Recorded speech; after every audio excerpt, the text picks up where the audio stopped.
രാജ്യത്തിന്റെ അഖണ്ഡതയ്ക്കെതിരെ സംസാരിച്ചെന്ന കുറ്റം ചുമത്തി ടെലിവിഷൻ താരം അഖിൽ മാരാരുടെ പേരിൽ കൊട്ടാരക്കര പോലീസ് കേസെടുത്തു. BNS 152 വകുപ്പ് പ്രകാരം ജാമ്യമില്ലാത്ത കുറ്റമാണ് ചുമത്തിയിരിക്കുന്നത്.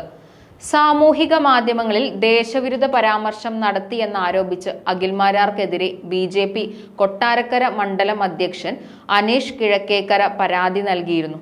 തുടർന്നാണ് കഴിഞ്ഞ ദിവസം പോലീസ് കേസ് രജിസ്റ്റർ ചെയ്തത്. പഹൽഗാം ആക്രമണത്തിനും തിരിച്ചടിയുടെയും പശ്ചാത്തലത്തിൽ ഫേസ്ബുക്കിലിട്ട അഖിൽ മാരാരുടെ പോസ്റ്റ് സംബന്ധിച്ചാണ് പരാതി നൽകിയത്. രാജ്യത്തിന്റെ പരമാധികാരത്തെയും ഐക്യത്തെയും അഖണ്ഡതയും വ്രണപ്പെടുത്തണമെന്നുള്ള ഉദ്ദേശത്തോടെയായിരുന്നില്ല അഖിലിന്റെ ഫേസ്ബുക്ക് പോസ്റ്റ് എന്ന് പോലീസിന്റെ പ്രഥമ വിവര റിപ്പോർട്ടിൽ പറയുന്നു. കേസ് ശക്തമായതുകൊണ്ട് തന്നെ അഖിൽ മാരാർ ജാമ്യത്തിനായി ശ്രമിക്കുകയാണെന്നാണ് അറിയുന്നത്.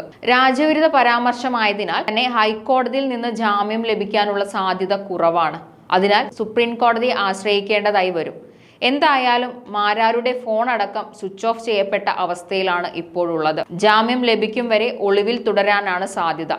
അതിനിടെ പരാതിക്കാരനായ BJP നേതാവ് നിരന്തരം ഫോണിൽ ബന്ധപ്പെടാൻ ശ്രമിച്ചതായി അദ്ദേഹം മാധ്യമങ്ങളോട് തുറന്നു പറഞ്ഞു. കേസ് ഒത്തുതീർപ്പാക്കാൻ വേണ്ടിയാവാം ഇത്തരത്തിൽ ബന്ധപ്പെടാൻ ശ്രമിച്ചതെന്നും എന്നാൽ അതിന് താല്പര്യമില്ലാത്തതിനാൽ ഫോൺ എടുത്തില്ലെന്നും പരാതിക്കാരനായ അനീഷ് പറഞ്ഞു.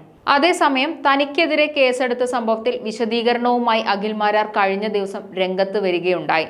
കേസ് നിയമപരമായി നേരിടാമെന്നും വിഷയത്തിൽ കേരള ഹൈക്കോടതിയെ സമീപിച്ചതായും അഖിൽ അറിയിച്ചു. ഊതി വീർപ്പിച്ച ബലൂൺ പൊട്ടിപ്പോയ ദേഷ്യത്തിലും കൊട്ടാരക്കര മത്സരിക്കാൻ ആഗ്രഹമുള്ള ചില ബിസിനസ്സുകാരുടെ താല്പര്യം സംരക്ഷിക്കാനുമാണ് പോലീസ് തനിക്കെതിരെ കേസെടുത്തതെന്നും അഖിൽ മാരാർ വിമർശിച്ചു. അതേസമയം ബലൂചിസ്ഥാനുമായി ബന്ധപ്പെടുത്തി നടത്തിയ ചില പരാമർശങ്ങൾ നാക്കുപിഴയാണെന്നും അഖിൽ മാരാർ വിശദീകരിച്ചു. ഭാരത സൈന്യം പാകിസ്ഥാനെ ഇല്ലാതാക്കുമെന്നും ഇന്ത്യ ഒരു സൂപ്പർ പവറായി ലോകത്തിൽ മാറാനുള്ള സാധ്യത മുൻകൂട്ടി കണ്ട American president Donald Trump India Pakistan വിഷയത്തിൽ ഇടപെട്ടു.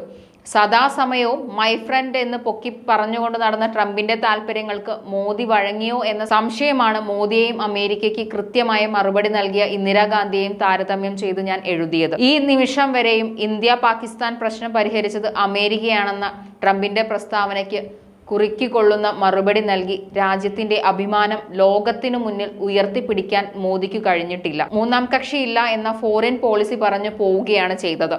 ചില മാധ്യമങ്ങൾ പ്രമുഖർ എന്ന് വാർത്തയിൽ കൊടുക്കും പോലെ അമേരിക്കയും ട്രംപും ഇടപെട്ടിട്ടില്ല എന്ന് മോദി പറയാത്ത കാലത്തിടത്തോളം ലോകം ഇത് അമേരിക്കയുടെ നയതന്ത്ര വിജയമായി കാണും. ഇരയാക്കപ്പെട്ട രാജ്യത്തിനു വേട്ടയാടുന്നതിന് തുല്യ നീതിയോ? എന്ത് ധാരണയുടെ പുറത്താണ് നിങ്ങൾ പിന്മാറിയത്? ഈ രാജ്യത്തെ പൗരന്മാരെയോ ലോകത്തെയോ അറിയിക്കാനുള്ള ബാധ്യത പ്രധാനമന്ത്രിക്കില്ലേ? അതുകൊണ്ട് തന്നെ അഭിമാനകരമായ നേട്ടം എന്ന BJP പ്രചാരണത്തോട് യോജിക്കാൻ എനിക്ക് കഴിഞ്ഞില്ല. ഞാൻ എൻ്റെ അഭിപ്രായം പങ്കുവച്ചപ്പോൾ പരിഹാസ രൂപേണ എഴുതിയ കുറിപ്പിന് നൽകിയ മറുപടിയിൽ ബലൂചിസ്ഥാനുമായി ബന്ധപ്പെട്ട ഒരു പ്രസ്താവന ഞാൻ പറഞ്ഞത് ശരിയായില്ല എന്നെൻ്റെ ബോധ്യത്തിൽ അടിസ്ഥാനത്തിൽ ഞാൻ ലൈവ് ഡിലീറ്റ് ചെയ്തു. എന്നാൽ എൻ്റെ പ്രൊഫൈലിൽ ആദ്യം വന്ന ഫീഡ് സ്റ്റോറി ആയത് കൊണ്ട് ഡിലീറ്റ് ആയത് സ്റ്റോറി ആയിരുന്നു.